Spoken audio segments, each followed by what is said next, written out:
Treta de Pedro e de Paulo. Eu estou sentindo uma treta!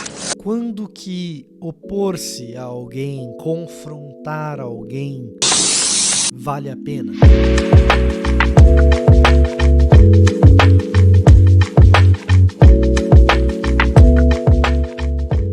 Olá, eu sou o Victor Fontana, esse aqui é o meu canal, ele pode ser um pouco seu também. Para isso basta que você se inscreva nesse canal, ative as notificações, deixe seu like, deixe seu comentário, faça tudo isso de boa consciência, sem nenhuma pressão deste que vos fala. Entretanto, se você não der o seu like, você está fora da visão. Assim como o meu dedo, que não está no foco, você está desfocado. Opa, focou meu dedo. Que coisa! Profético.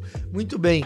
Cara, deixa o seu like, deixa o seu comentário, não custa nada pra você. Agora, se você quiser, já que você tá acompanhando esses vídeos já há muito tempo, acredita no trabalho aqui do canal, se você quiser se tornar um membro, tem um botãozinho Seja Membro aqui embaixo, que você pode, quem sabe, apertar, olhar os planos, se interessar por algum e ajudar esse canal a ter edições maravilhosas, como as que faz Gabriel Lopes e mais, chegar mais longe para mais gente. Então considere a hipótese de se tornar um membro deste humilde espaço na internet, porque hoje é dia da gente falar sobre briga, treta, é dia da gente falar sobre confusão, confrontação, dedo na cara, lavar roupa suja, tudo isso. Quando você chega com um pedaço de pau numa briga, ou a outra pessoa quer logo conversar. É a arma do diálogo. É por isso que não tem briga em jogo de sinuca. Talvez, no primeiro século ali, quando a comunidade de Jesus começa a se formar, a partir da igreja em Jerusalém, não haja dois maiores do que Pedro e Paulo. E aí você vai dizer, sim, tem Tiago, tem João, tem o barquinho e também o mar na Galileia. Pode até ser, mas emblemática a liderança de Pedro no início da igreja, e Paulo dispensa comentários como grande evangelista dos gentios, e a Epístola aos Gálatas mostra o confronto pela ótica de Paulo. E o confronto se fez necessário. E aparentemente um confronto duro da parte de Paulo, que a gente lê hoje na nova versão transformadora com a Bíblia 365.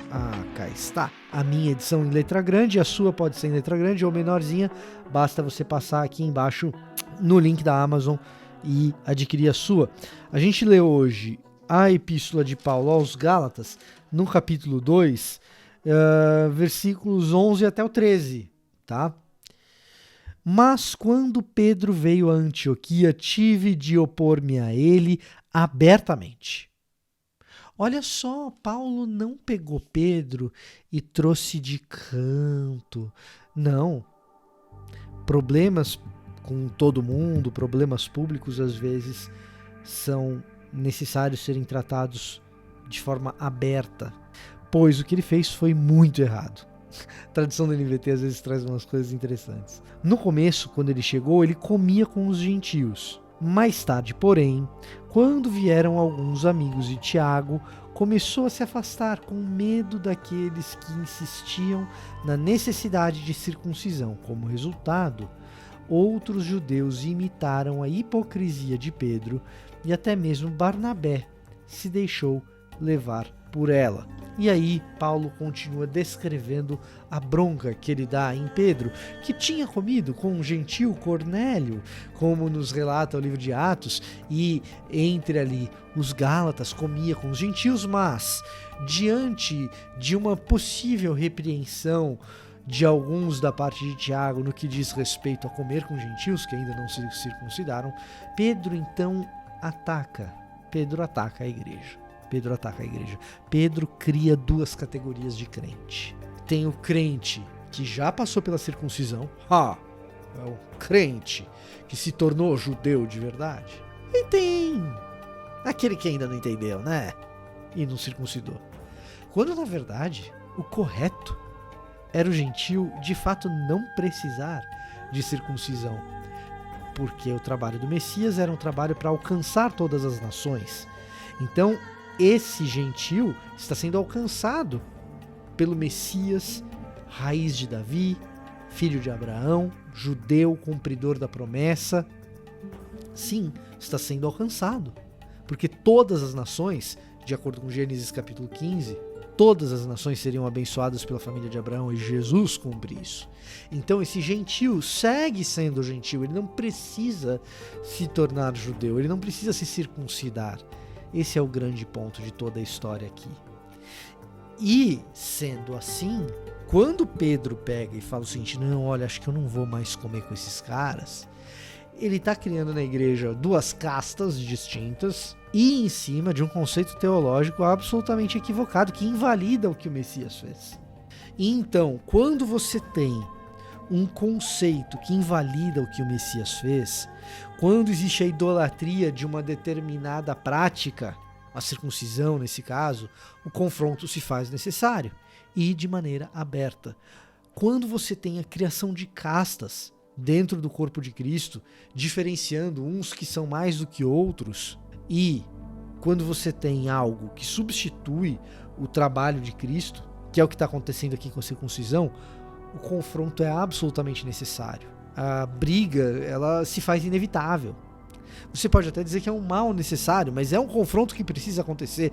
Quando até mesmo os líderes da igreja estão sendo levados por essa percepção equivocada da doutrina, que é o caso de Barnabé aqui, não tem jeito, tem que chamar Pedro e repreendê-lo abertamente. De maneira similar, quando a igreja, no século XXI, se torna a sua identidade dependente de determinadas doutrinas secundárias, quando cria crente mais crente do que o outro porque votou no candidato X e não no candidato Y, ou porque faz determinada prática espiritual ou deixa de fazer, ou por qualquer outro motivo, o confronto público é necessário.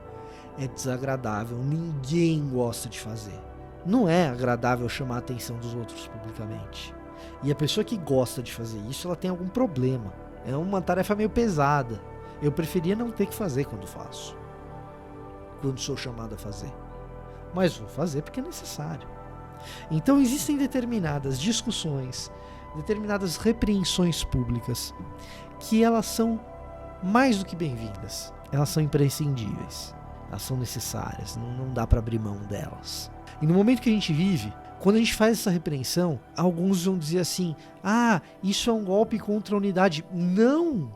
É precisamente o contrário. Em nome da unidade da igreja, é necessário que se faça público que não há crente de primeira categoria e crente de segunda categoria. Que a igreja se reúne em torno do ato salvífico de Cristo Jesus e não de uma doutrina secundária ou de uma ideologia qualquer que seja, política, cultural, enfim. É em nome da unidade da igreja em torno do evangelho de Cristo Jesus que se faz necessário que algumas repreensões sejam públicas. Ainda que algumas pessoas gostem daquela pessoa que está sendo repreendida e tomem aquela dor para si, paciência, a gente vai ter que conversar com elas e com carinho, talvez escrever uma carta como Paulo escreveu. Nós não vivemos na era da carta, então nós fazemos um vídeo. Tá aqui o vídeo. Se eventualmente você não gostou do que eu falei sobre um líder que você admira, tente enxergar sob a ótica de alguém que olha para aquele líder e diz assim, poxa vida, esse líder está fazendo um cavalo de batalha, algo que é secundário na fé cristã, ou até mesmo equivocado. Esse líder está criando crente de primeira e de segunda categoria, isso não pode acontecer. Esse era o meu recado para hoje. Eu vou ficando por aqui, até a próxima. Dato Y, ou porque faz determinada prática espiritual ou deixa de fazer, ou por qualquer outro motivo, o confronto público é necessário. É desagradável, ninguém gosta de fazer. Não é agradável chamar a atenção dos outros publicamente. E a pessoa que gosta de fazer isso, ela tem algum problema. É uma tarefa meio pesada. Eu preferia não ter que fazer quando faço.